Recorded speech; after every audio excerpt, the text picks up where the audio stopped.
السلام عليكم ورحمة الله وبركاته. الحمد لله الذي أنزل على عبده الكتاب ولم يجعل له عوجا. الحمد لله الذي خلق الموت والحياة ليبلو الناس أيهم أحسن عملا. الحمد لله رب العالمين والعاقبة للمتقين ولا عدوان إلا على الظالمين. صلى الله على محمد وعلى آله ومن تبعهم بإحسان إلى يوم الدين. إن أريد إلا الإصلاح ما استطعت وما توفيقي إلا بالله عليه توكلت وإليه أنيب. رب اشرح لي صدري ويسر لي أمري واحلل عقدة من لساني يفقهوا قولي. ഖുർആൻ മനുഷ്യജീവിതത്തിൽ എന്ന തലക്കെട്ടിൽ നിന്നുകൊണ്ടാണ് അല്പസമയം നിങ്ങളുമായി സംവദിക്കേണ്ടത്. വിശുദ്ധ ഖുർആനെ സംബന്ധിച്ച് ചുരുക്കി പറഞ്ഞാൽ അല്ലാഹു സുബ്ഹാനഹു വ തആല മനുഷ്യ സമൂഹത്തിന് നൽകിയ അവന്റെ വചനങ്ങളാണ് എന്ന് നമുക്ക് പറയാം. മനുഷ്യരെ ഇരുളിൽ നിന്ന് വെളിച്ചത്തിലേക്ക് നയിക്കുന്ന അല്ലാഹു സുബ്ഹാനഹു വ തആലയുടെ മാർഗനിർദ്ദേശക തത്വമാണ് വിശുദ്ധ ഖുർആൻ. വിശുദ്ധ ഖുർആൻ തന്നെ അതിനെ പരിചയപ്പെടുത്തിയത് ആ രൂപത്തിലാണ്. കിതാബുൻ അൻസൽനാഹു ഇലൈക ലിതുഖ്രിജൻ നാസ മിനൽ-ളുലുമാതി ഇലൻ-നൂർ. പ്രവാചകരെ, താങ്കളിലേക്ക് ഈ വേദഗ്രന്ഥം ഞാൻ അവതരിപ്പിച്ചു തന്നിട്ടുള്ളത് ലിതുഖ്രിജൻ നാസ മിനൽ-ളുലുമാതി ഇലൻ-നൂർ, അന്ധകാരങ്ങളിൽ നിന്ന് വെളിച്ചത്തിലേക്ക് അവരെ നയിക്കുവാൻ വേണ്ടിയാണ് എന്ന് വിശുദ്ധ ഖുർആൻ പരിചയപ്പെടുത്തുന്നു. അപ്പോൾ ജീവിതമാകുന്ന വഴിത്താരയിൽ നിറഞ്ഞു നിൽക്കുന്ന കൂരിരുട്ടിനെ വകഞ്ഞു മാറ്റി പ്രകാശപൂരിതമാക്കി മുന്നോട്ടു പോകാൻ സഹായിക്കുന്ന ഒരു മാർഗദർശിയാണോ അല്ലെങ്കിൽ ഒരു വഴികാട്ടിയാണോ വിശുദ്ധ ഖുർആൻ എന്ന് നമുക്ക് പറയാം. ആ വിശുദ്ധ ഖുർആൻ കേവലം വായിക്കുവാനും അതുപോലെ തന്നെ പുണ്യത്തിനു വേണ്ടി പാരായണം ചെയ്യുവാനും വേണ്ടി മാത്രമുള്ളതല്ല എന്ന് നമുക്കറിയാം. മറിച്ച് അതിലെ ഓരോ സൂക്തങ്ങളും നമ്മുടെ ജീവിതവുമായി തട്ടിച്ചു നോക്കുവാനുള്ളതാണ്. ഞാനും നിങ്ങളും അടങ്ങുന്ന മുസ്ലിം ഉമ്മ, വിശ്വാസികൾ എന്ന് പറയുന്ന ആളുകൾ ഓരോ ദിവസവും ചുരുങ്ങിയത് 17 പ്രാവശ്യം അല്ലാഹുവിനോട് നിരന്തരമായി ആവശ്യപ്പെട്ടുകൊണ്ടിരിക്കുന്നു, ഇഹ്ദിനസ് സിറാത്തൽ മുസ്തഖീം, പടച്ചവനെ നീ ഞങ്ങൾക്ക് ഹിദായത്ത് നൽകണം, നീ ഞങ്ങൾക്ക് നേർമാർഗം നൽകണം, ഞങ്ങളെ നല്ല മാർഗത്തിൽ നീ നടത്തിത്തരണം എന്ന് നമ്മൾ ആത്മാർത്ഥമായി പ്രാർത്ഥിക്കുന്നു. ആ പ്രാർത്ഥനയുടെ ഉത്തരമെന്നോണം റബ്ബ് സുബ്ഹാനഹു വ തആല നമ്മോട് പറയുന്നു, ശരി, ദാലിക്കൽ കിതാബ് ലാ റൈബ ഫീഹി ഹുദൽ ലിൽ മുത്തഖീൻ. ഇതാ നിങ്ങളെന്നോട് ചോദിച്ച, നിങ്ങളെന്നോട് ആവശ്യപ്പെട്ടുകൊണ്ടിരുന്ന ആ സന്മാർഗം ഇതാ നിങ്ങൾക്ക് ഞാൻ നൽകിയിരിക്കുന്നു. ആ വിശുദ്ധ ഖുർആൻ ഇതാ നിങ്ങളുടെ കയ്യിൽ. നിങ്ങൾക്ക് മുന്നോട്ട് പോകണമെങ്കിൽ, നിങ്ങൾക്ക് വഴിയറിയാതെ നിങ്ങൾ തപ്പിത്തടഞ്ഞു നിൽക്കുന്നുവെങ്കിൽ, നിങ്ങളുടെ ജീവിതത്തിന്റെ വഴികാട്ടിയായി നിങ്ങളെന്നോട് ചോദിച്ച ആ മാർഗദർശനം ഇതാ നിങ്ങൾക്ക് എന്ന അർത്ഥത്തിലാണ് അല്ലാഹു സുബ്ഹാനഹു വ തആല വിശുദ്ധ ഖുർആൻ നമ്മിലേക്ക് നൽകിയിട്ടുള്ളത്. അപ്പോൾ നമ്മൾ ആവശ്യപ്പെട്ട് ചോദിച്ചു വാങ്ങിയ ജീവിത നിർദ്ദേശമാണ് വിശുദ്ധ ഖുർആൻ എന്ന് നമ്മൾ തിരിച്ചറിയേണ്ടതുണ്ട്. ആ വിശുദ്ധ ഖുർആൻ ആവണം നമ്മുടെ ജീവിതത്തെ നിയന്ത്രിക്കേണ്ടതും നമ്മെ മുന്നോട്ട് നയിക്കേണ്ടതും. പ്രിയമുള്ളവരെ, നമ്മുടെ കൈകളിലുള്ള ഈ വിശുദ്ധ ഗ്രന്ഥം, അതും നമ്മുടെ ജീവിതവും തമ്മിലുള്ള ബന്ധം എന്താണ് എന്ന് നമ്മളൊന്ന് പരിശോധിച്ചു നോക്കിയാൽ അത് നമ്മുടെ ജീവിതത്തിൽ എങ്ങനെയാണ് സ്വാധീനം ചെലുത്തുന്നത് എന്ന് ഏതെങ്കിലും സന്ദർഭത്തിലും സാഹചര്യത്തിലും നമ്മൾ നമ്മോട് ചോദിക്കുവാനും അങ്ങനെ ഒരു ചിന്ത നമ്മുടെ മനസ്സിലേക്ക് ഇട്ടുകൊടുക്കുവാനും നമുക്ക് സാധിച്ചിട്ടുണ്ടോ എന്ന് ഈ സന്ദർഭത്തിൽ നമ്മൾ നമ്മളോടൊന്ന് ചോദിച്ചു നോക്കുക. വിശുദ്ധ ഖുർആൻ നമ്മുടെ ജീവിതത്തിൽ എവിടെയൊക്കെയാണ് ഇടപെട്ടുകൊണ്ടിരിക്കുന്നത്? നമ്മുടെ വ്യക്തിപരമായ ജീവിതത്തിൽ, നമ്മുടെ കുടുംബ, സാമൂഹിക, സാമ്പത്തിക രംഗങ്ങളിൽ, രാഷ്ട്രീയ മേഖലയിൽ, ഇങ്ങനെ തുടങ്ങി നമ്മുടെ ജീവിതത്തിന്റെ ഒരു മേഖലയും വിശുദ്ധ ഖുർആൻ കൈവെക്കാതെ, വിശുദ്ധ ഖുർആൻ വിരൽ ചൂണ്ടാതെ വിട്ടുപോയിട്ടില്ല എന്ന് വളരെ കൃത്യമായി ഖുർആൻ പഠിച്ചാൽ നമുക്ക് മനസ്സിലാക്കുവാൻ കഴിയും. മുഴുവൻ കാര്യങ്ങളും വിശദീകരിക്കാൻ നമ്മുടെ സമയം നമ്മെ അനുവദിക്കുന്നില്ല എന്നതുകൊണ്ട് നമ്മുടെ നിത്യജീവിതവുമായി ബന്ധപ്പെട്ടുകൊണ്ട് ചില കാര്യങ്ങൾ ആ ഖുർആനിക സൂക്തങ്ങളുടെ അടിസ്ഥാനത്തിൽ നമ്മുടെ ശ്രദ്ധയിൽ കൊണ്ടുവരാൻ മാത്രമാണ് ഈ സന്ദർഭത്തിൽ ഞാൻ ആഗ്രഹിക്കുന്നത്. ഒന്നാമതായി, നമ്മുടെ വ്യക്തിപരമായ ജീവിതത്തിൽ എങ്ങനെയാണ് ഖുർആൻ ഇടപെട്ടുകൊണ്ടിരിക്കുന്നത്? നാം ഓരോരുത്തരും നമ്മൾ വ്യക്തികൾ എന്ന നിലയിൽ നമ്മൾ വ്യക്തി സംസ്കരണത്തിൽ വിശുദ്ധ ഖുർആൻ ഇടപെട്ടുകൊണ്ടിരിക്കുകയാണോ? വിശുദ്ധ ഖുർആനിന്റെ ജീവിക്കുന്ന മാതൃകയായിരുന്നു മഹാനായ റസൂൽ കരീം സല്ലല്ലാഹു അലൈഹി വസല്ലമ എന്ന് പഠിച്ചവരാണ് നമ്മൾ. നബി സല്ലല്ലാഹു അലൈഹി വസല്ലമയുടെ സ്വഭാവത്തെക്കുറിച്ച് വിശുദ്ധ ഖുർആൻ തന്നെ പറഞ്ഞു വെച്ചു, വഇന്നക ലഅലാ ഖുലുഖിൻ അളീം. താങ്കൾ ഏറ്റവും മഹത്തായ സ്വഭാവത്തിന്റെ ഉടമയാണോ? ഏറ്റവും മഹത്തായ സ്വഭാവമുള്ളവനാണ് താങ്കൾ. അതൊന്നുകൂടി വിശദീകരിച്ചുകൊണ്ട് ആയിഷ റളിയല്ലാഹു തആല അൻഹ പറഞ്ഞു, കാന ഖുലുഖുഹു അൽ ഖുർആൻ. പ്രവാചകൻ സല്ലല്ലാഹു അലൈഹി വസല്ലമയുടെ സ്വഭാവം എന്ന് പറയുന്നത് ഖുർആൻ തന്നെയായിരുന്നു. മാത്രമല്ല അദ്ദേഹം ഭൂമിയിലൂടെ നടക്കുന്ന ഒരു ഖുർആനായിരുന്നു എന്ന് മറ്റൊരിക്കൽ വിശദീകരിച്ചു. അപ്പോൾ ഈ രൂപത്തിൽ പ്രവാചകൻ സല്ലല്ലാഹു അലൈഹി വസല്ലമ കാണിച്ചു തന്ന ആ ഒരു ഖുർആനിക വ്യക്തിത്വത്തിന്റെ, ആ ഒരു ഖുർആനിക സംസ്കരണത്തിന്റെ വക്താക്കളായി മാറുവാൻ നമുക്ക് സാധിക്കേണ്ടതുണ്ട്. അങ്ങനെ നമ്മൾ മുന്നോട്ട് പോകാൻ തീരുമാനിച്ചാൽ നമ്മുടെ സംസാരത്തിൽ വിശുദ്ധ ഖുർആൻ ഇടപെടും. ഒരുപക്ഷെ നമുക്ക് ആശ്ചര്യം തോന്നാം, ഞാൻ സംസാരിക്കുന്നത് എങ്ങനെയാവണമെന്നോ, എന്റെ സംസാരത്തിന്റെ രീതി എങ്ങനെയാവണമെന്നോ, ഞാൻ ആരോടൊക്കെ എങ്ങനെയൊക്കെ സംസാരിക്കണമെന്നോ ഇതൊക്കെ ഖുർആൻ പറയേണ്ടതുണ്ടോ? അതൊക്കെ എനിക്കറിയാവുന്നതല്ലേ എന്നൊരു പക്ഷെ നമുക്ക് ചോദിക്കാം. പക്ഷേ വിശുദ്ധ ഖുർആൻ പറഞ്ഞു, പോരാ. യാ അയ്യുഹല്ലദീന ആമനു തഖുല്ലാഹ് വഖൂലൂ ഖൗലൻ സദീദാ യുസ്ലിഹ് ലക്കും അഅമാലക്കും വയഗ്ഫിർ ലക്കും ദുനൂബക്കും വമൻ യുതിഇല്ലാഹ വറസൂലഹു ഫഖദ് ഫാസ ഫൗസൻ അലീമാ.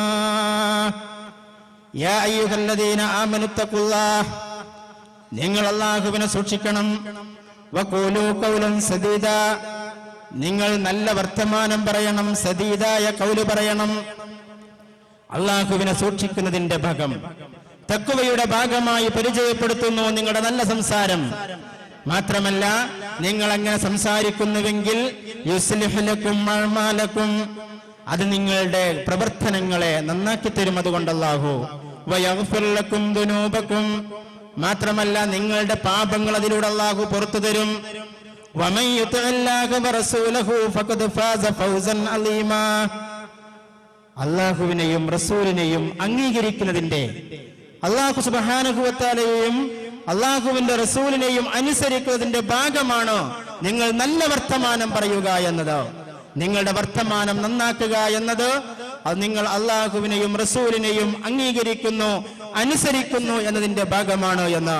അപ്പോൾ വിശുദ്ധ ഖുർആൻ അംഗീകരിക്കുന്ന, പ്രവാചകൻ സല്ലല്ലാഹു അലൈഹി വസല്ലമയെ മാതൃകയാക്കുന്ന ഒരു മനുഷ്യനെ സംബന്ധിച്ചിടത്തോളം, പ്രത്യേകിച്ച് ഒരു വിശ്വാസിയെ സംബന്ധിച്ചിടത്തോളം, ഒരിക്കലും അവർക്ക് തങ്ങളുടെ സംസാരത്തെ, തങ്ങളുടെ നാവിനെ ആ രൂപത്തിൽ അഴിച്ചുവിടാൻ സാധിക്കുകയില്ല. ഈ രൂപത്തിൽ വിശുദ്ധ ഖുർആൻ നമ്മുടെ സംസാരത്തിൽ ഇടപെട്ടുകൊണ്ടിരിക്കുന്നു. മാത്രമോ, നമ്മുടെ നോട്ടത്തിൽ നിങ്ങൾ എങ്ങോട്ട് നോക്കണം, നിങ്ങൾ എന്ത് ആ കാര്യത്തിൽ നിങ്ങൾ എന്ത് രീതി സ്വീകരിക്കണം, വിശുദ്ധ ഖുർആൻ അവിടെയും കൈവെക്കുന്നുണ്ട്. അവിടെയും നമ്മോട് പറഞ്ഞു, കണ്ണ് എന്നത് നിങ്ങൾക്ക് കാണാനുള്ളതാണ് എങ്കിൽ, കണ്ണ് എന്നതുകൊണ്ട് നിങ്ങൾ കാണുക എന്ന ധർമ്മം നിർവഹിക്കുന്നുവെങ്കിൽ, അവിടെയും നിങ്ങൾക്ക് അല്ലാഹു സുബ്ഹാനഹു വ തആലയുടെ വിശുദ്ധ ഖുർആനിന്റെ താക്കീതുണ്ട്. ഖുല്ലിൽ മുഅ്മിനീന യഗ്ളൂ മിൻ അബ്സാരിഹിം. നിങ്ങൾക്ക് കണ്ണിന് കാഴ്ചയുണ്ട് എന്ന് വിചാരിച്ചിട്ട് നിങ്ങൾ ഇഷ്ടമുള്ളിടത്തേക്കെല്ലാം നോക്കാൻ നിങ്ങൾക്ക് അനുവാദമില്ല. ഖുല്ലിൽ മുഅ്മിനീന യഗ്ളൂ മിൻ അബ്സാരിഹിം. വിശ്വാസികളോട് പറയണം, പ്രവാചകരെ, അവരവരുടെ കണ്ണുകളുടെ ദൃഷ്ടികളെ താഴ്ത്തിക്കൊള്ളട്ടെ, അനാവശ്യമായതിലേക്ക് നോക്കാതിരിക്കട്ടെ. തിരിച്ചു പെണ്ണുങ്ങളോടും പ്രത്യേകിച്ച് പറഞ്ഞു, വഖുല്ലിൽ മുഅ്മിനാതി യഗ്ളുന മിൻ അബ്സാരിഹിന്ന. അവരവരുടെയും പെണ്ണുങ്ങളുടെ കണ്ണും താഴ്ത്തട്ടെ, ദൃഷ്ടി താഴ്ത്തട്ടെ. അവർക്ക് കണ്ണിന് കാഴ്ചയുണ്ടോ എന്ന് വിചാരിച്ചിട്ട് എല്ലായിടത്തേക്കും നോക്കാനുള്ള അനുവാദം അവർക്കില്ല എന്ന് റബ്ബ് സുബ്ഹാനഹു വ തആല വിശുദ്ധ ഖുർആനിലൂടെ. എന്നിട്ടോ ഒരു താക്കീതും, യഅലമു ഖായിനത്തുൽ അയ്യുൻ. ഇനി നിങ്ങൾ പറ്റിച്ചിട്ട് നോക്കാൻ തീരുമാനിച്ചാലോ, യഅലമു ഖായിനത്തുൽ അയ്യുൻ, നിങ്ങളുടെ കട്ടുനോട്ടം, നിങ്ങളുടെ പറ്റിച്ചിട്ടുള്ള ആ നോട്ടം, അതും അല്ലാഹു സുബ്ഹാനഹു വ തആല അറിയുന്നവനാണ് എന്ന് അല്ലാഹു സുബ്ഹാനഹു വ തആല ഓർമ്മപ്പെടുത്തുകയാണ്. നിങ്ങളുടെ കണ്ണുകൊണ്ട് എന്ത് കാണണം, എന്ത് എങ്ങോട്ട് നോക്കണം, എന്ത് രീതി നിങ്ങൾ അതിൽ സ്വീകരിക്കണം, അവിടെയും ഖുർആൻ ഇടപെടുന്നുണ്ട്. നമ്മുടെ ജീവിതത്തിൽ, നമ്മുടെ നടത്തത്തിൽ എങ്ങനെ നടക്കണം, നടത്തത്തിൽ നിങ്ങൾ സ്വീകരിക്കേണ്ട രീതി എന്താണ്? വിശുദ്ധ ഖുർആനിന് വ്യക്തമായ കാഴ്ചപ്പാടുണ്ട്, നിർദ്ദേശമുണ്ട്. വഇബാദുർ റഹ്മാനില്ലദീന യംശൂന അലൽ അർളി ഹൗനാ. അല്ലാഹുവിന്റെ യഥാർത്ഥ അടിയാറുകളുടെ നടത്തത്തെ വിശദീകരിച്ചു. യംശൂന അലൽ അർളി ഹൗനാ, അവർ വിനയാന്വിതരായി മാന്യന്മാരായിട്ടായിരിക്കും അവർ ഭൂമിയിലൂടെ നടക്കുക. എന്നിട്ട് വിശ്വാസികളോട് പറഞ്ഞു, വലാ തംശി ഫിൽ അർളി മറഹാ, നിങ്ങൾ നടത്തത്തിൽ അഹങ്കാരം കാണിക്കരുത്, നിങ്ങൾ അഹങ്കാരത്തോടുകൂടെ നടക്കരുത്. കാരണം നമുക്കറിയാലോ, പലപ്പോഴും നടത്തം കണ്ടാൽ തന്നെ നമ്മൾ ആളുകളെ വിലയിരുത്താറുണ്ട്. അവന്റെ ഒരു അഹങ്കാരം, അവന്റെ ഒരു തലക്കനം, അല്ലെങ്കിൽ അവളുടെ ഒരു തലക്കനം എന്ന് നമ്മൾ നടത്തം കണ്ടാൽ പറയാറുണ്ട്. നടത്തം ഒരു മനുഷ്യന്റെ വ്യക്തിത്വത്തെ സ്വാധീനിക്കുന്നതാണ്.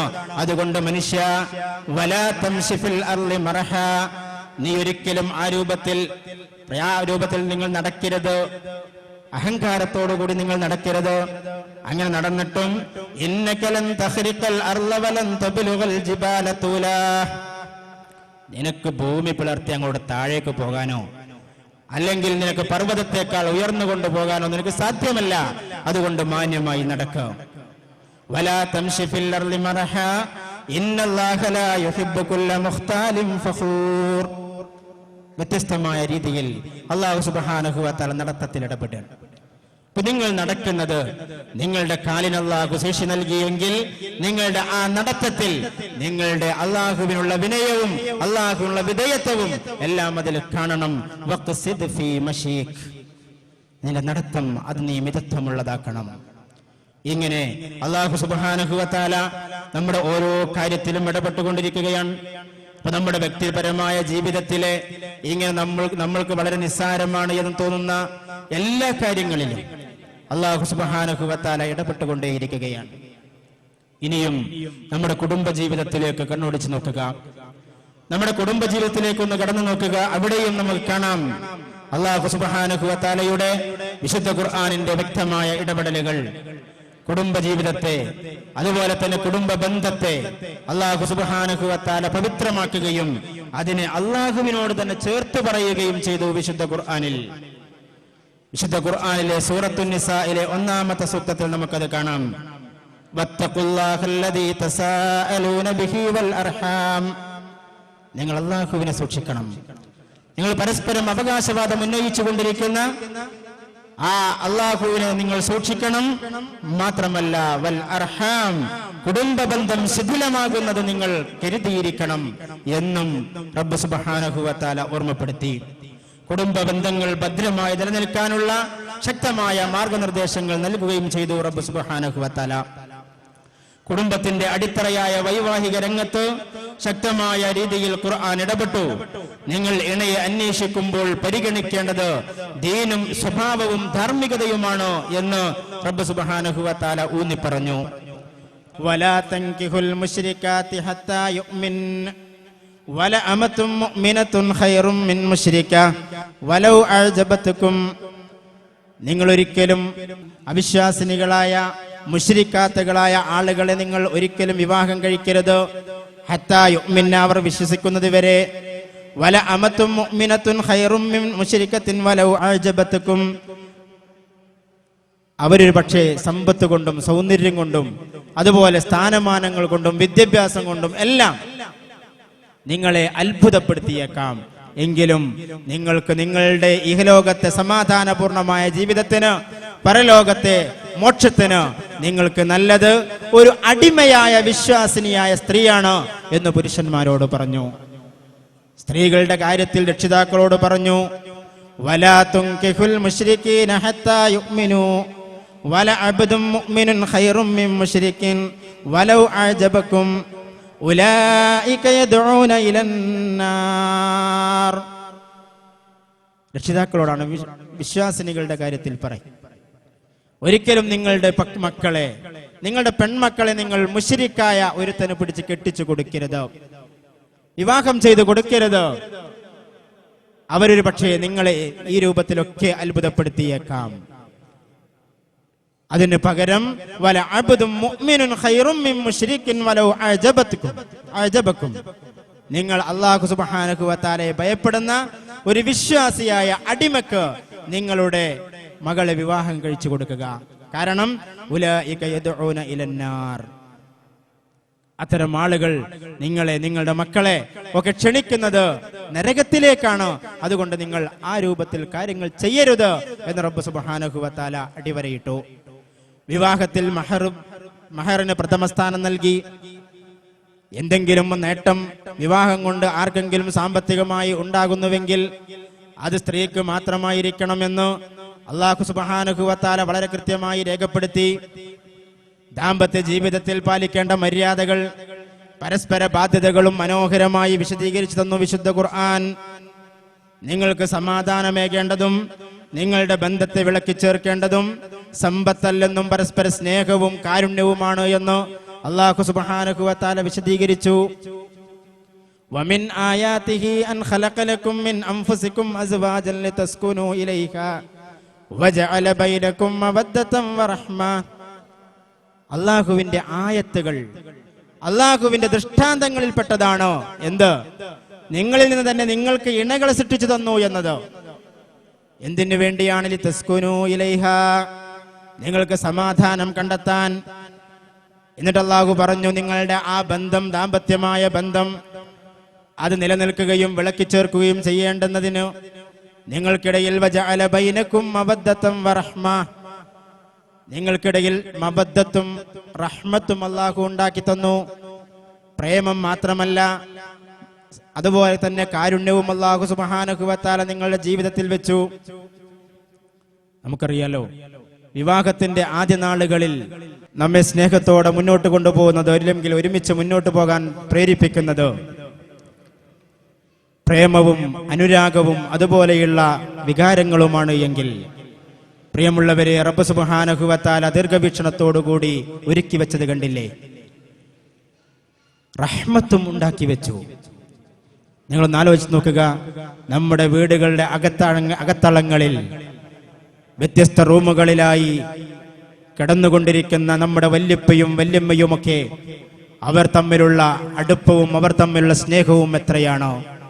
തന്റെ ശാരീരികമായ ഒരാവശ്യവും നിർവഹിച്ചു തരാൻ കഴിയാത്ത, തന്റെ സാമ്പത്തികമായ ഒരാവശ്യവും നിർവഹിച്ചു തരാൻ കഴിയാത്ത, പരസ്പരം അത്തരത്തിലുള്ള ഒരു കാര്യങ്ങളിലും സഹകരിക്കാൻ കഴിയാത്ത ആ വല്യപ്പയും ആ വല്യമ്മയും ആ പ്രായാധിക്യം കണ്ടു മുന്നോട്ട് പോകുന്ന നമ്മുടെ വൃദ്ധ മാതാപിതാക്കളുമൊക്കെ നമ്മുടെ പുതു മണവാളന്മാരെക്കാൾ ഏറ്റവും നല്ല സമാധാനത്തോടും സ്നേഹത്തോടും കൂടി മുന്നോട്ട് പോകുമ്പോൾ അല്ലാഹു പറയുന്നു, അത് മവദ്ദത്ത് കൊണ്ടല്ല, അത് റഹ്മത്ത് കൊണ്ടാണോ. അതുകൊണ്ട് നിങ്ങൾ കേവലം സ്നേഹത്തിന്റെ പേരിൽ മാത്രമല്ല, നിങ്ങൾക്ക് അവിടെ ഉണ്ടാവേണ്ടത് റഹ്മത്തും കൂടിയാണോ എന്ന് റബ്ബ് സുബ്ഹാനഹു വ തആല പറഞ്ഞു. ആ രണ്ടുമില്ലെങ്കിലോ നിങ്ങൾക്ക് കൃത്യമായി നിങ്ങളുടെ ദാമ്പത്യ ജീവിതം അവസാനം വരെ മുന്നോട്ട് കൊണ്ടുപോകുവാൻ സാധിക്കുകയില്ല എന്ന് റബ്ബ് സുബ്ഹാനഹു വ തആല രേഖപ്പെടുത്തി. ഈ രൂപത്തിൽ നമ്മുടെ ജീവിതത്തിലെ ഓരോ കാര്യങ്ങളിലും എന്നിട്ട് പറഞ്ഞു, ഹുന്ന ലിബാസുൻ ലക്കും വ അൻതും ലിബാസുൻ ലഹുന്ന, നിങ്ങൾ വേറിട്ട് കഴിയേണ്ടവരല്ല, നിങ്ങൾ വേറിട്ട് നിൽക്കേണ്ടവരല്ല, നിങ്ങൾ പരസ്പരം വസ്ത്രം പോലെയാണ് എന്ന് ഭാര്യ ഭർത്താക്കന്മാരെ അല്ല, ഇണതുണകളെ സംബന്ധിച്ച് അല്ലാഹു സുബ്ഹാനഹു വ തആല പറഞ്ഞു. വസ്ത്രത്തിന്റെ ധർമ്മം എന്ത് എന്ന് നമുക്കറിയാം. തണുപ്പിൽ നിന്നും കുളിരിൽ നിന്നും രക്ഷിക്കുക മാത്രമല്ല, നമ്മുടെ ന്യൂനത മറക്കുക എന്നത് വസ്ത്രം നിർവഹിക്കുന്ന വലിയൊരു ദൗത്യമാണ്. ഇത്ര മനോഹരമായിട്ടാണ് അല്ലാഹു സുബ്ഹാനഹു വ തആല വിശദീകരിച്ചത്. തന്റെ ഇണതുണകളുടെ ഔറത്ത് മറക്കുന്ന, ന്യൂനത മറക്കുന്ന ആളുകളായിട്ട് മാറുക. മാത്രമോ നമുക്കറിയാം നമ്മുടെ ശരീരത്തിൽ ഏറ്റവും അടുത്ത് കിടക്കുന്നതും ഒട്ടിച്ചേർന്ന് കിടക്കുന്നതും നമ്മുടെ വസ്ത്രമാണ് എന്ന് നമുക്കറിയാം. ഇതുപോലെ നിങ്ങൾ ഭിന്നിക്കേണ്ടവരല്ല, നിങ്ങൾ ഏറ്റവും അടുത്ത് നിൽക്കേണ്ടവരാണ് എന്ന് ഈ രൂപത്തിൽ ആലങ്കാരികമായി റബ്ബ് സുബ്ഹാനഹു വ തആല നമ്മോട് പഠിപ്പിച്ചു തന്നു. ഇങ്ങനെ നമ്മുടെ ദാമ്പത്യ ജീവിതത്തിലൂടെ മുന്നോട്ട് പോകുമ്പോൾ, നമ്മുടെ കുടുംബ ജീവിതത്തിലേക്ക് നമ്മൾ മുന്നോട്ട് പോകുമ്പോൾ മക്കൾ ഉണ്ടാവുക സ്വാഭാവികമാണ്. ആ മക്കളോട് നിങ്ങൾക്കുള്ള ബാധ്യത എന്ത്?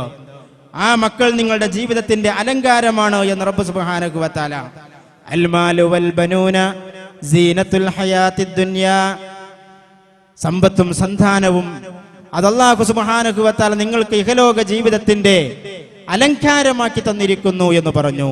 ഒപ്പം പറഞ്ഞു വഅലമു അന്നമാ അംവാലകും വഔലാദകും ഫിത്ന, അത് നിങ്ങൾക്ക് പരീക്ഷണവും കൂടിയാണ്. ഒരു ഭാഗത്ത് നിങ്ങൾക്ക് അലങ്കാരമാണെങ്കിൽ മറുഭാഗത്ത് നിങ്ങൾക്കത് പരീക്ഷണമാണ്.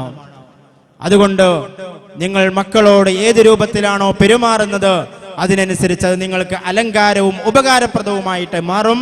അല്ല, നിങ്ങളുടെ പെരുമാറ്റം അനുസരിച്ച് നിങ്ങൾക്കത് ഫിത്നയും അതുപോലെ തന്നെ നിങ്ങൾക്ക് പ്രയാസകരവുമായിട്ടും നിങ്ങളുടെ മക്കൾ നിങ്ങൾക്ക് മാറാം.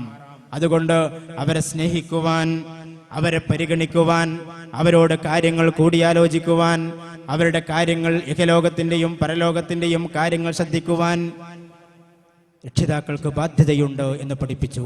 ഇത്രത്തോളം ലുഖ്മാൻ അലൈഹിസ്സലാമയുടെ ഉപദേശങ്ങൾ മാതൃകയാക്കി വിശദീകരിച്ചു തന്നുകൊണ്ട് പറഞ്ഞു, നിങ്ങൾ നിങ്ങളുടെ മക്കളെ എങ്ങനെ വിളിക്കണം എന്ന് വരെ. യാ ബുനയ്യ യാ ബുനയ്യ ഇന്നഹാ ഇൻ തകു മിസ്ഖാല ഹബ്ബത്തിൻ മിൻ ഖർദൽ. യാ ബുനയ്യ എന്നാ വിളിച്ച, എൻ്റെ പൊന്നുമോനെ, എൻ്റെ കുഞ്ഞുമോനെ. പ്രിയമുള്ളവരെ, നമ്മൾ ആലോചിച്ച് നോക്കുക, എൻ്റെ മാതാപിതാക്കൾ ആലോചിച്ച് നോക്കുക, നമ്മുടെ മക്കളെ ഇങ്ങനെ വിളിക്കാൻ നമുക്ക് സാധിക്കാറുണ്ടോ? നമ്മളുടെ മനസ്സിനോട് നമ്മൾ ആത്മാർത്ഥമായിട്ടൊന്ന് ചോദിക്കുക. നമ്മുടെ ജീവിതത്തിൽ നമ്മുടെ മക്കളെ നമ്മൾ ഈ രൂപത്തിൽ വിളിച്ചതോ കൂടുതൽ, അല്ല എടാ പോടാ എടീ പോടി വിളിച്ചതോ കൂടുതൽ? നമ്മളോട് ചോദിക്കുക. നമ്മുടെ മക്കളിൽ നിന്ന് സ്നേഹം കിട്ടണമെന്ന് ആഗ്രഹിക്കുന്നവരാണ് നമ്മൾ. നമ്മുടെ മക്കളിൽ നിന്ന് പ്രാർത്ഥന ലഭിക്കണമെന്ന് ആഗ്രഹിക്കുന്നവരാണ് നമ്മൾ.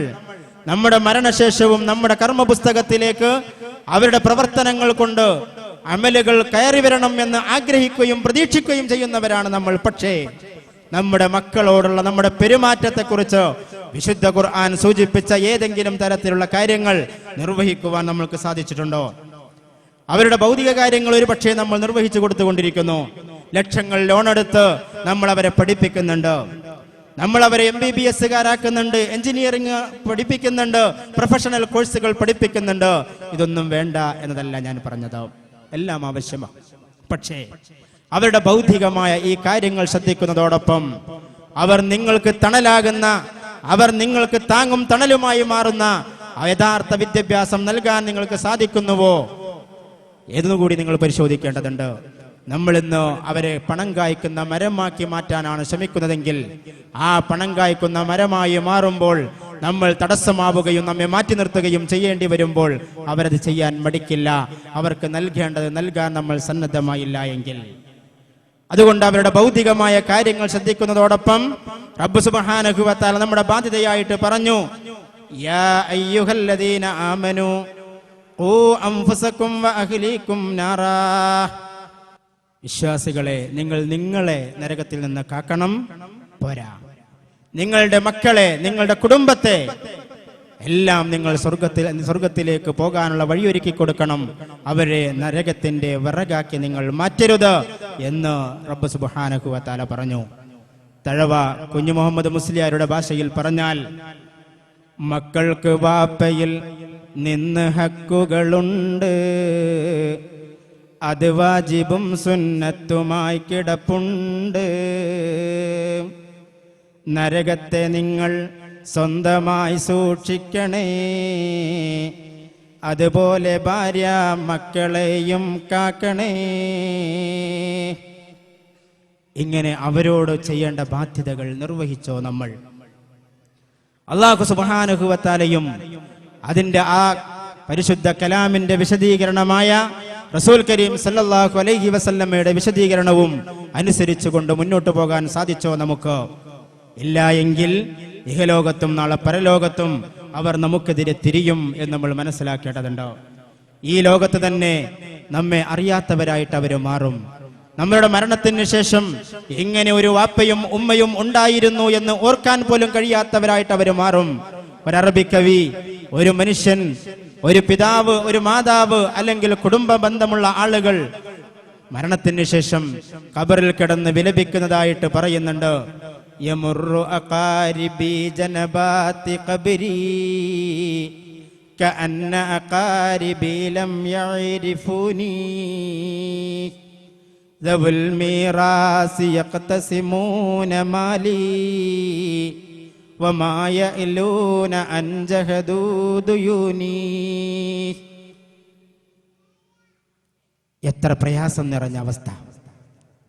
യമുറു അഖാരിബി ജനബാതി ഖബരി, ഇതാ എന്നെ കുഴിച്ചു മൂടി ഖബറിന്റെ അരികിലൂടെ എൻ്റെ മകൻ നടന്നു പോകുമ്പോൾ, എൻ്റെ മകൾ നടന്നു പോകുമ്പോൾ, എൻ്റെ ഉറ്റവർ നടന്നു പോകുമ്പോൾ അവരൊന്നും എന്നെ അറിയാത്തതുപോലെയാണല്ലോ നടന്നു പോയിക്കൊണ്ടിരിക്കുന്നത്.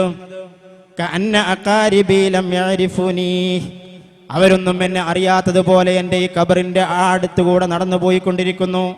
ഒന്നിങ്ങോട്ട് തിരിഞ്ഞു നോക്കുന്നില്ല, ഒന്ന് സലാം പറയണമെന്ന് തോന്നുന്നില്ല, എൻ്റെ മാതാപിതാക്കൾക്ക് വേണ്ടി ഒന്ന് പ്രാർത്ഥിക്കണമെന്ന് അവർക്കില്ല. അവരോടിക്കൊണ്ടിരിക്കുകയാണ്.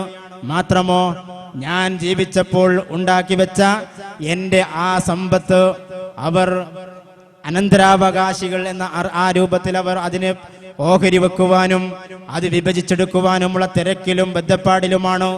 അതിനിടയിൽ എന്നെ ഒന്ന് തിരിഞ്ഞു നോക്കാൻ, എൻ്റെ കാര്യമൊന്ന് ശ്രദ്ധിക്കാൻ, മാത്രമല്ല അവർക്ക് വേണ്ടി ഞാൻ സമ്പാദിച്ചപ്പോൾ ഉണ്ടാക്കി വെച്ച ആ കടം ഒന്ന് വീട്ടാൻ അതിനുപോലും സമയം കണ്ടെത്താതെ, അതിനുപോലും എൻ്റെ സമ്പത്തിൽ നിന്നൊരൽപ്പം മാറ്റിവെക്കാതെ അവർ അത് വീതിച്ചെടുക്കാനുള്ള ബദ്ധപ്പാടിലാണ്, അതിനുള്ള തിരക്കിലാണ്, അതിനുവേണ്ടി അടികൂടുകയാണ് എന്ന് പറയുന്ന ഒരവസ്ഥയിലേക്ക് നമ്മുടെ മക്കളെ മാറ്റിവെച്ചുകൊണ്ടാണോ നമ്മൾ ഇന്ന് മുന്നോട്ട് പോയിക്കൊണ്ടിരിക്കുന്നത് എന്നുകൂടി ഈ സന്ദർഭത്തിൽ നമ്മൾ നമ്മോട് ചോദിക്കേണ്ടതുണ്ടോ? അത് ഇവിടുത്തെ കാര്യമാണെങ്കിൽ നാളെ അല്ലാഹുവിന്റെ മുമ്പിലെത്തുമ്പോഴോ എല്ലാ തരത്തിലും നമ്മൾ അവരെ പഠിപ്പിച്ച് ഉയർത്തിക്കൊണ്ടുവന്ന് മുന്നോട്ട് വെച്ചു. പക്ഷേ അവർക്ക് നൽകേണ്ടത് നൽകാതെ നരകത്തെക്കുറിച്ച്, സ്വർഗത്തെക്കുറിച്ച്, അല്ലാഹുവിനെ കുറിച്ച്, പരലോക വിചാരണയെക്കുറിച്ച് ഒന്നും നൽകാതെ അവരെ പരലോകത്തേക്ക് എത്തിപ്പെടേണ്ട അവസ്ഥ വന്നാൽ അവിടെ വെച്ചുകൊണ്ട് അവർ പറയും, റബ്ബനാ അരിനല്ലദൈനി അളല്ലാനാ മിനൽ ജിന്നി വൽ ഇൻസ് നജ്അൽഹുമാ തഹ്ത അഖ്ദാമിനാ ലിയകൂനാ മിനൽ അസ്ഫലീൻ. പടച്ചവനെ, ഞങ്ങളെ വഴിതെറ്റിച്ച ആളുകളെ നീ ഒന്ന് കാണിച്ചുകൊണ്ടാ. അവർ ജിന്നിലോ ഇൻസിലോ പെട്ട ആളുകളാവട്ടെ, ഞങ്ങളുടെ മാതാപിതാക്കളാവട്ടെ, ഉറ്റവരാവട്ടെ, ആരാവട്ടെ, അവരെ ഒന്ന് കാണിച്ചുകൊണ്ടാ. എന്തിനാണ്? ഞങ്ങൾ ഏതായാലും നരകത്തിലേക്ക് പോവുകയല്ലേ, അതുകൊണ്ട് ഞങ്ങളെ ഇംഗ്ലീഷ് മീഡിയത്തിലൊക്കെ പഠിപ്പിച്ച് ഞങ്ങളെ വലിയ പണമൊക്കെ ചെലവാക്കിയിട്ട് ഉയർന്ന ക്ലാസ്സുകളിൽ പഠിപ്പിച്ച് ഞങ്ങൾ വലിയ ആളുകളാക്കി മാറ്റിയ ഞങ്ങളുടെ ഉമ്മ ബാപ്പമാരോട്, ഞങ്ങളുടെ മമ്മി ഡാഡിമാരോടൊന്ന് ഗുഡ് ബൈ പറയട്ടെ എന്ന് പറയാനല്ല, മറിച്ച്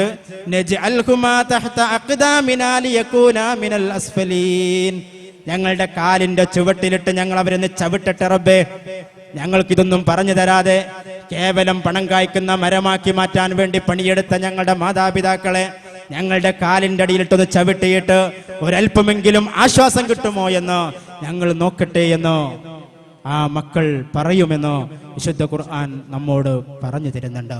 പ്രിയമുള്ളവരെ, ഇങ്ങനെയാണോ നമുക്ക് നമ്മുടെ മക്കളെ വളർത്തേണ്ടത് എന്ന് നമ്മൾ ആലോചിക്കാം. മാതാപിതാക്കളോട് എങ്ങനെ പെരുമാറണം? വിശുദ്ധ ഖുർആന് കൃത്യമായ കാഴ്ചപ്പാടുണ്ട്. അല്ലാഹു സുബ്ഹാനഹു വ തആലയെ കഴിഞ്ഞാൽ പിന്നെ ലോകത്ത്, ഭൂമിയിൽ ഏറ്റവും കടപ്പാട് നിങ്ങൾക്ക് മാതാപിതാക്കളോട് എന്ന് വിശുദ്ധ ഖുർആൻ വിശദീകരിക്കാൻ നമ്മുടെ മുമ്പിൽ സമയമില്ല. വഖലാ റബ്ബുക അല്ലാ തഅ്ബുദു ഇല്ലാ ഇയ്യാഹ് വബിൽ വാലിദൈനി ഇഹ്സാന വഅബ്ദുല്ലാഹ വലാ തുശ്രികൂ ബിഹി ശൈആ വബിൽ വാലിദൈനി ഇഹ്സാന. അല്ലാഹുവിനെ പറഞ്ഞതോടൊപ്പം മാതാപിതാക്കൾക്ക് ഗുണം ചെയ്യുന്നതിനെ കുറിച്ച്, മാതാപിതാക്കളെ അനുസരിക്കുന്നതിനെ കുറിച്ച് വളരെ കൃത്യമായി പറഞ്ഞു വെച്ചിരിക്കുന്നു. അവരോട് എങ്ങനെ പെരുമാറണം അതും പഠിപ്പിച്ചു.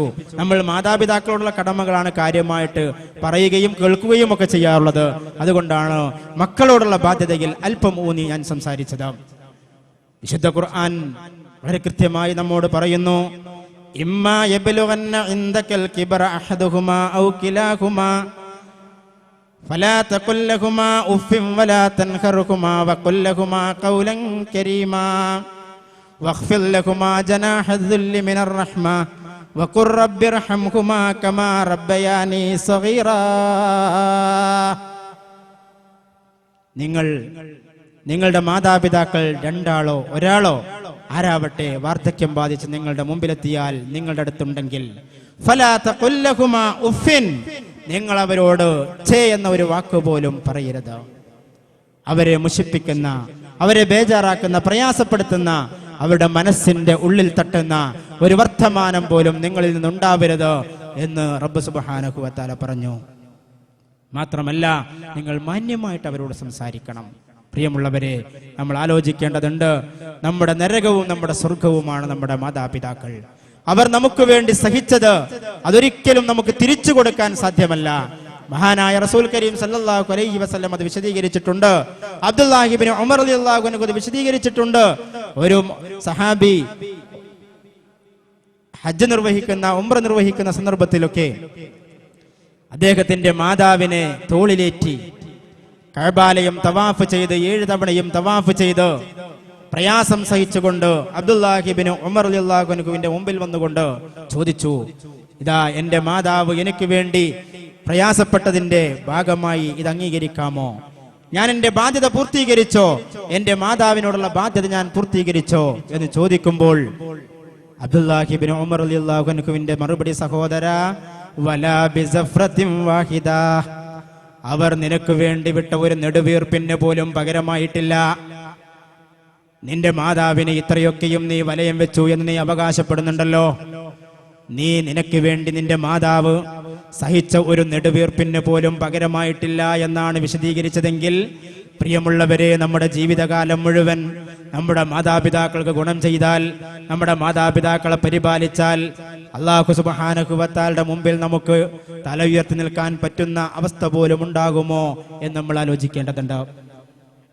നേരെ മറിച്ച് നമ്മുടെ ഭൗതികമായ താല്പര്യങ്ങളുടെ പേരിൽ നമ്മുടെ മാതാപിതാക്കളുടെ കണ്ണിൽ നിന്ന് ഒരു തുള്ളി, ഒരിറ്റു കണ്ണുനീർ നമ്മുടെ പേരിൽ വീണുപോയാൽ നമ്മുടെ ഇഹലോകവും പരലോകവും പ്രശ്നത്തിൽ തന്നെയാണ് എന്ന് നമ്മൾ തിരിച്ചറിയേണ്ടതുണ്ടോ. അതുകൊണ്ട് എന്റെ സഹോദരങ്ങളോട്, സഹോദരിമാരോട് പ്രത്യേകിച്ച് എനിക്ക് ഓർമ്മപ്പെടുത്തുവാനുള്ളത്, നമ്മുടെ കാരണത്താൽ നമ്മുടെ മാതാക്കൾ, നമ്മുടെ പിതാക്കൾ, നമ്മുടെ ഭർത്താവിന്റെ മാതാക്കൾ, പിതാക്കൾ ഒരിക്കലും പ്രയാസപ്പെടാൻ പാടില്ല. നിങ്ങൾക്ക് വേണ്ടി ആ ഭർത്താവിനെയും മാതാവിനെയും തമ്മിൽ, അല്ലെങ്കിൽ ഭർത്താവിനെയും മാതാപിതാക്കളെയും തമ്മിൽ നിങ്ങൾ ഭിന്നിപ്പിച്ചിട്ടുണ്ട് എങ്കിൽ, അല്ലെങ്കിൽ അതിന്റെ കണ്ണിയിൽ അസ്വാരസ്യങ്ങൾ ഉണ്ടാക്കിയിട്ടുണ്ട് എങ്കിൽ, നിങ്ങളുടെ ഭർത്താവിനെ നിങ്ങൾ ബോധപൂർവം നരകത്തിന്റെ വിറകാക്കുകയാണ് ചെയ്യുന്നത് എന്ന കൃത്യമായ ധാരണ എന്റെ സഹോദരിമാർക്കുണ്ടാവേണ്ടതുണ്ട്. ആ രൂപത്തിൽ നമ്മൾ മുന്നോട്ട് പോകുമ്പോൾ നമ്മുടെയും നമ്മുടെ ഭർത്താവിന്റെയും ആ നരകത്തിലെ സീറ്റുറപ്പിക്കുകയാണോ നമ്മൾ ചെയ്യുന്നത് എന്ന തിരിച്ചറിവ് കൂടി നമുക്കുണ്ടാവണമെന്ന് ഈ സന്ദർഭത്തിൽ ഓർമ്മപ്പെടുത്തുകയാണോ. അതുകൊണ്ട് ഒരു കുടുംബാന്തരീക്ഷത്തിൽ ഇസ്ലാം ആഗ്രഹിക്കുന്നത്, വിശുദ്ധ ഖുർആൻ ആഗ്രഹിക്കുന്നത് സമാധാനത്തിന്റെ, സന്തോഷത്തിന്റെ ഒരു കുടുംബാന്തരീക്ഷം ഉണ്ടാവണം എന്നതാണ്. അതെങ്ങനെയാണ്? ഒരു ഭാഗത്ത് മാതാപിതാക്കൾ ആത്മാർത്ഥമായി കൈയുയർത്തിക്കൊണ്ട് റബ്ബിനോട് പറയുന്നു, റബ്ബനാ ഹബ് ലനാ മിൻ അസ്വാജിനാ വദുരിയാതിനാ ഖുർറത അയുൻ വജ്അൽനാ ലിൽ മുത്തഖീന ഇമാമാ. പടച്ചവനെ, ഞങ്ങളുടെ ഇണകളിൽ നിന്ന്, ഞങ്ങളുടെ സന്താനങ്ങളിൽ നിന്ന് നീ ഞങ്ങൾക്ക് കൺകുളിർമ നൽകണമേ എന്ന് വീടിന്റെ ഒരു ഭാഗത്ത് നിന്നുകൊണ്ട്, അല്ലെങ്കിൽ പള്ളികളിൽ ഇരുന്നു കൊണ്ട് മാതാവോ പിതാവോ പ്രാർത്ഥിക്കുമ്പോൾ, മറുഭാഗത്ത് ഇരുന്നു കൊണ്ട് കണ്ണീരൊലിപ്പിച്ചുകൊണ്ട് മകനല്ലെങ്കിൽ മകൾ പ്രാർത്ഥിക്കുന്നു, റബ്ബിർഹംഹുമാ കമാ റബ്ബയാനി സഗീറാ. പടച്ചവനെ, എന്റെ മാതാവും എന്റെ പിതാവും എത്രത്തോളം എനിക്ക് വേണ്ടി കഷ്ടപ്പെട്ടിട്ടുണ്ട് എന്നെനിക്കറിയുകയില്ല. അതിലപ്പുറം അവരെ നീ അനുഗ്രഹിക്കണമെന്ന്, എനിക്ക് വേണ്ടി കഷ്ടപ്പെട്ടതുപോലെ, എന്നോട് കരുണ കാണിച്ചതുപോലെ നീ അവരോട് കരുണ കാണിക്കണമേ എന്ന് ആത്മാർത്ഥമായി അപ്പുറത്ത് പ്രാർത്ഥിക്കുന്ന സന്താനങ്ങൾ. പ്രിയമുള്ളവരെ, ഇതിലപ്പുറം ഹൃദ്യമായ, ഇതിലപ്പുറം സന്തോഷദായകമായ എന്ത് അവസ്ഥയാണ് നമുക്കൊരു കുടുംബാന്തരീക്ഷത്തിൽ ഉണ്ടാവേണ്ടത്. അതുകൊണ്ട് ഇങ്ങനെയുള്ള ഒരു കുടുംബാന്തരീക്ഷത്തിന് നിങ്ങൾ ഖുർആനിന്റെ വചനങ്ങളിലൂടെ മുന്നോട്ട് പോകുമ്പോഴാണ്, കേവലമായ ഒരു പാരായണം കൊണ്ട് നടക്കുന്നതല്ല ഇത്. നിങ്ങൾ ആ രൂപത്തിൽ വർത്തമാനം പറയുന്നത് പോലെ, അല്ലെങ്കിൽ ഒരു പുണ്യപുസ്തകം വായിക്കുന്നത് പോലെ വായിച്ചു കൊണ്ടുപോയാൽ കിട്ടുന്നതല്ല ഇത്. ഓരോ ആയത്തും അതിന്റെ ജീവിതവുമായിട്ടുള്ള ബന്ധമെന്ത് എന്ന് കൃത്യമായ പരിശോധന നടത്തുമ്പോഴാണ് നമുക്കത് തിരിച്ചറിയുവാൻ കഴിയുക. മുൻഗാമികൾ അങ്ങനെയായിരുന്നു എന്ന് നമ്മെ പഠിപ്പിച്ചിട്ടുണ്ടല്ലോ. ഒരു സൂക്തം ഇറങ്ങുമ്പോൾ, ഒരു ആയത്തിറങ്ങുമ്പോൾ അതെന്റെ ജീവിതവുമായിട്ട് എങ്ങനെ ബന്ധപ്പെടുന്നു എന്നതാണ് അവർ പരിശോധിച്ചിരുന്നത്. സാബിത്ത് ബിൻ ഖൈസ് റളിയല്ലാഹു അൻഹുവിന്റെ ഒരു സംഭവം നമുക്ക് ഹദീസുകളിൽ കാണാൻ കഴിയും. അല്ലാഹു സുബ്ഹാനഹു വ തആല പ്രവാചകൻ സല്ലല്ലാഹു അലൈഹി വസല്ലമക്ക് അവതരിപ്പിച്ചു സൂറത്തുൽ ഹുജറാത്തിലെ ഒരു സൂക്തം. യാ അയ്യുഹല്ലദീന ആമനൂ ലാ തർഫഉ അസ്വാതകും ഫൗക സൗത്തിൻ നബിയ്യ്. അല്ലയോ സത്യവിശ്വാസികളെ, നിങ്ങളുടെ വർത്തമാനം, നിങ്ങളുടെ ശബ്ദം അത് റസൂൽ കരീം സല്ലല്ലാഹു അലൈഹി വസല്ലമയുടെ ശബ്ദത്തിനേക്കാൾ ഉയർന്നു പോകരുത് എന്നല്ലാഹു സുബ്ഹാനഹു വ തആല. അങ്ങനെ ചെയ്താലോ അൻ തഹ്ബത അഅമാലുക്കും, നിങ്ങളുടെ പ്രവർത്തനങ്ങളൊക്കെ അതുകൊണ്ട് നിഷ്ഫലമായി പോകും, ബാത്തിലായി പോകും എന്ന് റബ്ബ് സുബ്ഹാനഹു വ തആല ഖുർആനിക സൂക്തം അവതരിപ്പിച്ചു. ഈ ഖുർആനിക സൂക്തം അവതരിച്ചപ്പോൾ പിന്നീട് സാബിത്ത് ബിൻ ഖൈസ് റളിയല്ലാഹു അൻഹുവിനെ പള്ളിയിൽ കാണുന്നില്ല. 2-3 വക്തുകളിൽ പള്ളിയിൽ കാണാതായപ്പോൾ റസൂൽ കരീം സല്ലല്ലാഹു അലൈഹി വസല്ലമ സഹാബിമാരോട് പറഞ്ഞു, നിങ്ങളൊന്ന് പോയി നോക്ക്, എന്താ നമ്മുടെ സാബിത്ത് ബിൻ ഖൈസിന് പറ്റിയത്, ഒന്ന് പോയി നോക്ക്. ചെന്നപ്പോൾ സഹാബിമാര് പറയുന്നു, ഞങ്ങളെ കണ്ടതും പൊട്ടിക്കരയുന്നു സാബിത്ത് ബിൻ ഖൈസ്, പൊട്ടിക്കരയുകയാണ്. എന്താണ് സഹോദര നിങ്ങളെ കാണാത്തത്? അതന്വേഷിക്കുവാൻ വേണ്ടി റസൂൽ കരീം സല്ലല്ലാഹു അലൈഹി വസല്ലമ ഞങ്ങളെ പറഞ്ഞയച്ചതാണോ? സാബിത്ത് ബിൻ ഖൈസ് പൊട്ടിക്കരഞ്ഞുകൊണ്ട് തന്നെ പറഞ്ഞു, നിങ്ങൾ കേട്ടില്ലേ അപ്പോൾ ഇന്നലെ അള്ളാഹുവിന്റെ റസൂലിന് ഇറങ്ങിയ സൂക്തം? നിങ്ങൾക്കറിയില്ലേ, ഞാൻ പ്രകൃതിപരമായി തന്നെ സൗണ്ട് കൂടുതലുള്ള ആളാണ്. ഞാൻ എങ്ങനെ സംസാരിച്ചാലും റസൂലിന്റെ ശബ്ദത്തേക്കാൾ ഉയർന്നു പോകും. അതുകൊണ്ട് ഇതുവരെയുള്ള എൻ്റെ അമലുകളൊക്കെ തന്നെ ബാത്തിലായി പോയിട്ടുണ്ടാകും എന്നാണ് ഞാൻ മനസ്സിലാക്കുന്നത്. ഇനിയും റസൂലിന്റെ അടുത്ത് വന്ന് സംസാരിച്ചാൽ എന്റെ ബാക്കിയുള്ള അമലുകൾ കൂടി പോയാൽ ഞാൻ എന്തിന് ജീവിക്കുന്നു? അതുകൊണ്ട് അതാണ് ഞാൻ വരാത്തത് എന്ന് പറഞ്ഞു പ്രയാസപ്പെടുന്നുണ്ട്. സഹാബിമാർ വന്നുകൊണ്ട് പറഞ്ഞു, റസൂലേ, ഇതാണ് സാബിത്ത് ബിൻ ഖൈസ് റളിയല്ലാഹു അൻഹുവിന്റെ പ്രശ്നം. റസൂൽ സല്ലല്ലാഹു അലൈഹി വസല്ലമ സമാധാനിപ്പിച്ചു, സഹോദര, ഇത് താങ്കളെ പോലെയുള്ള ആത്മാർത്ഥതയുള്ള വിശ്വാസികളുമായി ബന്ധപ്പെട്ടുകൊണ്ട് പറഞ്ഞതല്ല, പ്രകൃതിപരമായി അല്പം ശബ്ദം ഉയർച്ചയുള്ള ആളുകളെ കുറിച്ച് പറഞ്ഞതല്ല, കപട വിശ്വാസികളായ ആളുകളെ നിയന്ത്രിക്കുവാൻ വേണ്ടി അല്ലാഹു സുബ്ഹാനഹു വ തആല അറിയിച്ചതാണ് എന്ന് പറഞ്ഞുകൊണ്ട് തിരുത്തുമ്പോഴാണ് ആ സഹോദരന് സമാധാനമാകുന്നത്. ഒരു സൂക്തം കേൾക്കുന്ന മാത്രയിൽ ആ സൂക്തവും എൻ്റെ ജീവിതവും തമ്മിൽ എന്ത് ബന്ധമെന്ന് ആലോചിക്കുന്ന, അത് തിരുത്തേണ്ടതാണെങ്കിൽ തിരുത്തുന്ന, ജീവിതത്തിൽ പ്രായോഗികവൽക്കരിക്കേണ്ടതാണെങ്കിൽ പ്രായോഗികവൽക്കരിക്കുന്ന ആ ഒരു രൂപത്തിലാണ് അവർ ഖുർആനെ കണ്ടത്. പ്രിയമുള്ളവരെ, നമ്മളോട് ചോദിക്കുക, ഇങ്ങനെ ഏതെങ്കിലും ആയത്ത് കോളിളക്കം സൃഷ്ടിച്ചോ നമ്മുടെ മനസ്സിൽ? ഇങ്ങനെ ഏതെങ്കിലും ഒരായത്ത് ബേജാറാക്കിയോ നമ്മെ? നമ്മൾ ഖുർആൻ ദിവസവും ഓതുന്നവരാണ്, കേൾക്കുന്നവരാണ്. പക്ഷെ ഏതെങ്കിലും ഒരു സൂറത്ത്, ഏതെങ്കിലും ഒരു ആയത്ത് കേട്ടിട്ട് അത് നമ്മുടെ ജീവിതവുമായി ബന്ധപ്പെട്ടതാണ് എന്ന്, എൻ്റെ ജീവിതവുമായിട്ടാണ് അതിന് ബന്ധമുള്ളത് എന്ന് തോന്നുവാനോ തിരുത്തുവാനോ നമുക്ക് സാധിച്ചിട്ടുണ്ടോ? ഇല്ലെന്ന് മാത്രമല്ല, ഇനിയിപ്പോ ഈ ക്ലാസ് ഒക്കെ കേട്ടാലും ഈ പ്രസംഗങ്ങളൊക്കെ കേൾക്കുമ്പോഴും നമ്മുടെ മനസ്സ് ഇന്ന് ഇന്ന ആൾക്ക് നന്നായിട്ട് കിട്ടിയിട്ടുണ്ട്, ഇന്ന് ഇന്ന ആളെ കുറിച്ച് നന്നായിട്ട് പറഞ്ഞിട്ടുണ്ട്, അതേതായാലും നന്നായി എന്ന അഭിപ്രായം പറയുന്നവരാണ് നമ്മൾ. അപ്പോഴും നമ്മിലേക്ക് നമ്മൾ ചൂണ്ടാറില്ല, നമ്മോട് നമ്മൾ സംവദിക്കാറില്ല, നമ്മുടെ കാര്യം നമ്മൾ പരിഗണിക്കാറില്ല. അതുകൊണ്ട് എൻ്റെ പ്രിയമുള്ള ഉമ്മമാരോട്, എൻ്റെ വാപ്പമാരോട്, എൻ്റെ സഹോദരന്മാരോട് എനിക്ക് ആവശ്യപ്പെടുവാനുള്ളത്, വിശുദ്ധ ഖുർആനെ നമ്മൾ പഠിക്കേണ്ടതും നമ്മൾ അവലോകനം ചെയ്യേണ്ടതും നമ്മുടെ ജീവിതത്തെ തട്ടിച്ചു നോക്കിയിട്ടാണ്. നമ്മുടെ ജീവിതവുമായി ഞാൻ പാരായണം ചെയ്യുന്ന ഈ ആയത്തും എൻ്റെ ജീവിതവും തമ്മിൽ എന്ത് ബന്ധം എന്നാണ് നമ്മൾ ആലോചിക്കേണ്ടത്. ആ ഒരു രൂപത്തിൽ നമുക്ക് വിശുദ്ധ ഖുർആനെ മുന്നോട്ട് കൊണ്ടുപോകുവാൻ സാധിക്കേണ്ടതുണ്ട് എന്നാണ് ഈ സന്ദർഭത്തിൽ ഓർമ്മപ്പെടുത്തുവാനുള്ളത്. ഇങ്ങനെ നമ്മുടെ ജീവിതത്തിന്റെ മുഴുവൻ മേഖലയും ചൂഴ്ന്നു നിൽക്കുന്ന, എല്ലാ മേഖലയിലും നമുക്ക് മാർഗനിർദ്ദേശം നൽകുന്ന വിശുദ്ധ ഖുർആൻ എവിടെയും വിട്ടുകളഞ്ഞിട്ടില്ല. സാമൂഹിക രംഗം നോക്ക് നിങ്ങൾ, വിശുദ്ധ ഖുർആൻ അവിടെയും ഒരുപാട് നിർദ്ദേശങ്ങളുണ്ട്. മനുഷ്യൻ പരസ്പരം ശത്രുതയിൽ കഴിയേണ്ടവരല്ല, അവർ ഏകോദര സഹോദരങ്ങളാണ്, ഒരു ഉമ്മയുടെയും ഒരു വാപ്പയുടെയും മക്കളാണ് എന്ന രൂപത്തിൽ അല്ലാഹു സുബ്ഹാനഹു വ തആല വിശദീകരിച്ചു. മാത്രമല്ല നമ്മുടെ വിശ്വാസം പൂർത്തിയാകണമെങ്കിൽ സമൂഹത്തോടുള്ള ബാധ്യത കൂടി നിർവഹിക്കണമെന്ന് ഓർമ്മപ്പെടുത്തി നിങ്ങൾ അള്ളാഹുവിനുള്ള ഇബാദത്തുകൾ ചെയ്ത് ആരാധനാകർമ്മങ്ങൾ ചെയ്ത് പള്ളിയുടെ മൂലകളിൽ കഴിഞ്ഞുകൂടുന്നവന് വിശ്വാസം പൂർത്തിയാക്കാൻ കഴിയില്ല. അള്ളാഹു അത്തരം ആളുകളെ പരിഗണിക്കില്ല എന്ന് കൃത്യമായി പഠിപ്പിച്ചു നമ്മെ. സമൂഹത്തിന് ഉപകാരപ്പെടാത്തവന്റെ വിശ്വാസം അത് മുളക്കാതെ കിടക്കുന്ന വിത്തിന് തുല്യമാണ് എന്ന് വിശദീകരിച്ചു. ചെറിയ ചെറിയ ഉപകാരങ്ങൾ പോലും സമൂഹത്തിന് ലഭ്യമാക്കാത്ത നിങ്ങളുടെ ആരാധനാകർമ്മങ്ങൾ അള്ളാഹുവിന് ആവശ്യമില്ല എന്ന് അല്ലാഹു സുബ്ഹാനഹു വ തആല പ്രഖ്യാപിച്ചു. നമ്മൾ ഒരുപാട് എല്ലാ ദിവസവും ഓതുന്ന സൂറത്തായിരിക്കാം. ഫവൈലുൽ ലിൽ മുസല്ലീൻ അല്ലദീന ഹും അൻ സ്വലാത്തിഹിം സാഹൂൻ അല്ലദീന ഹും യുറാഊന വയംനഊനൽ മാഊൻ. നമസ്കരിക്കുന്നവർക്കാണ് നാശം, നമസ്കാരക്കാർക്കാണ് നാശം.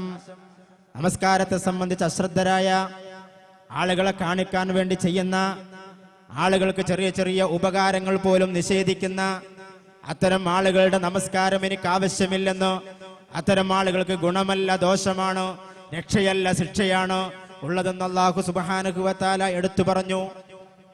ആരെയും അവഗണിക്കരുത് എന്ന് താക്കീത് നൽകി.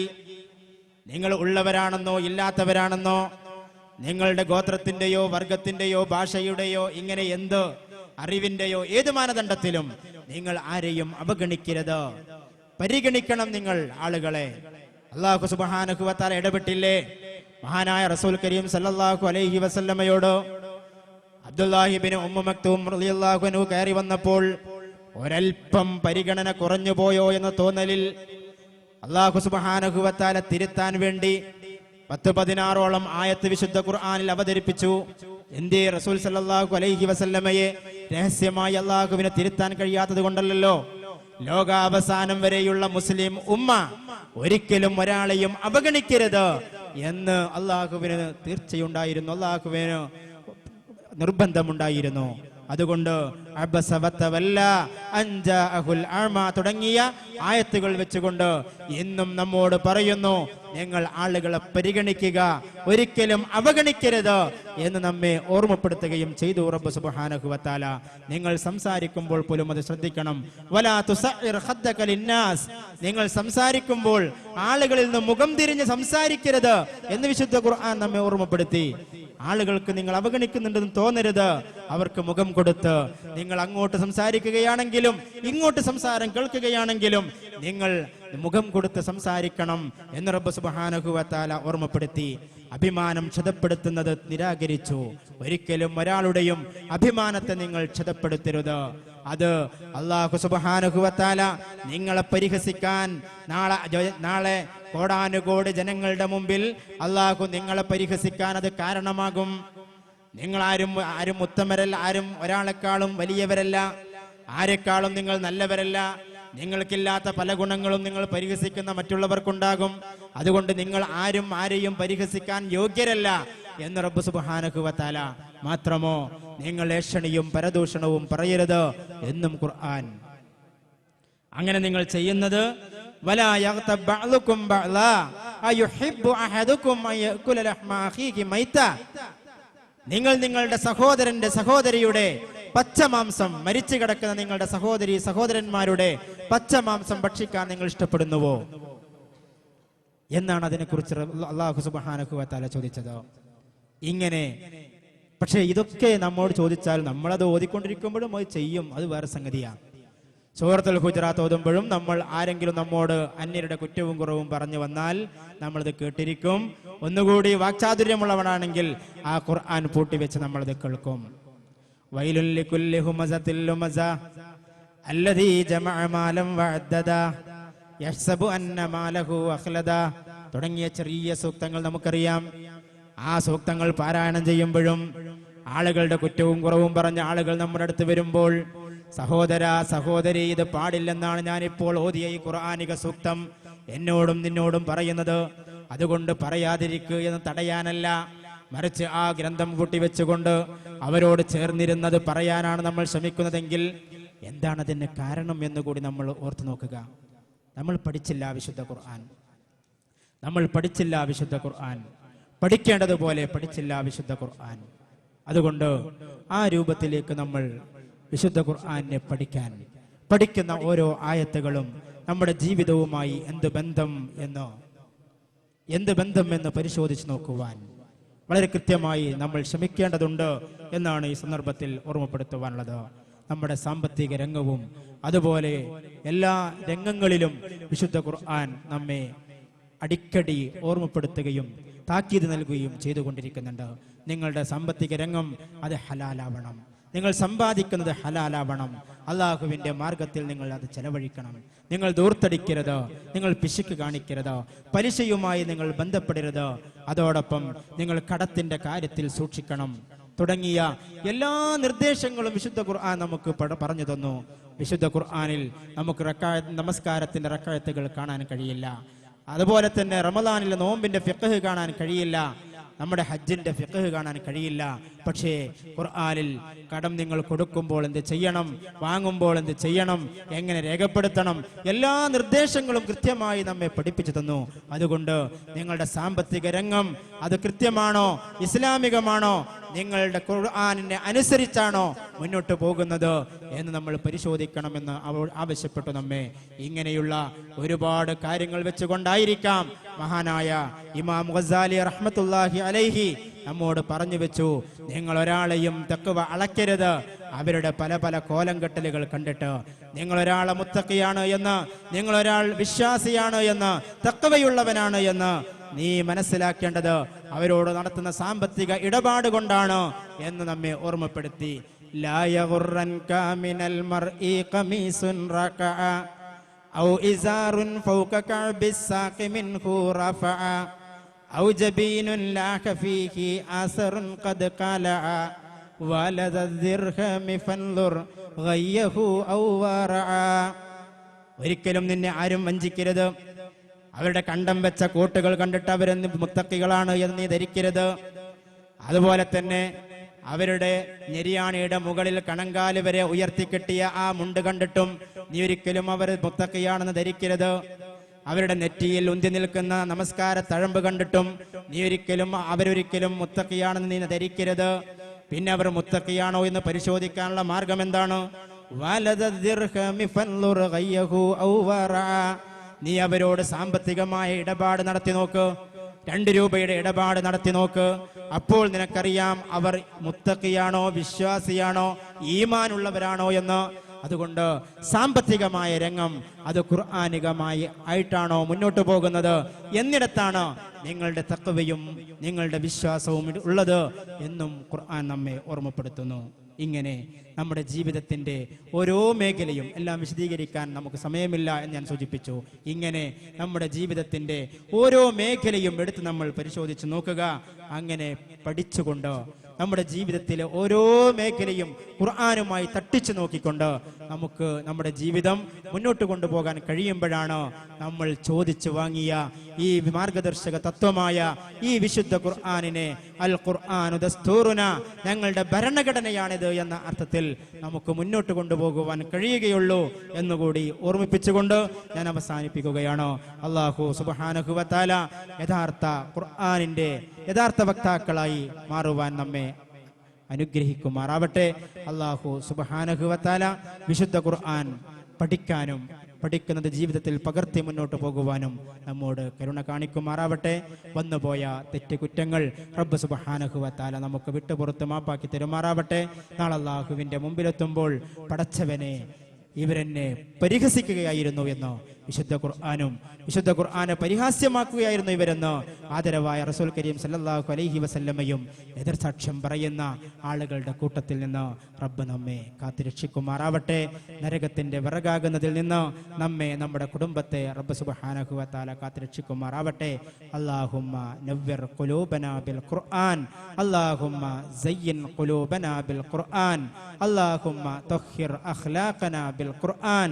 റബ്ബനാ ആതിനാ ഫിദ് الدنيا حسنة وفي الآخرة حسنة وقنا عذاب النار ربنا تقبل منا دعاءنا إنك أنت السميع العليم وتب علينا إنك أنت التواب الرحيم واغفر لنا يا غافر المذنبين آمين آمين برحمتك يا أرحم الراحمين صلى الله على محمد وعلى آله ومن تبعكم بإحسان إلى يوم الدين والحمد لله رب العالمين السلام عليكم ورحمة الله وبركاته.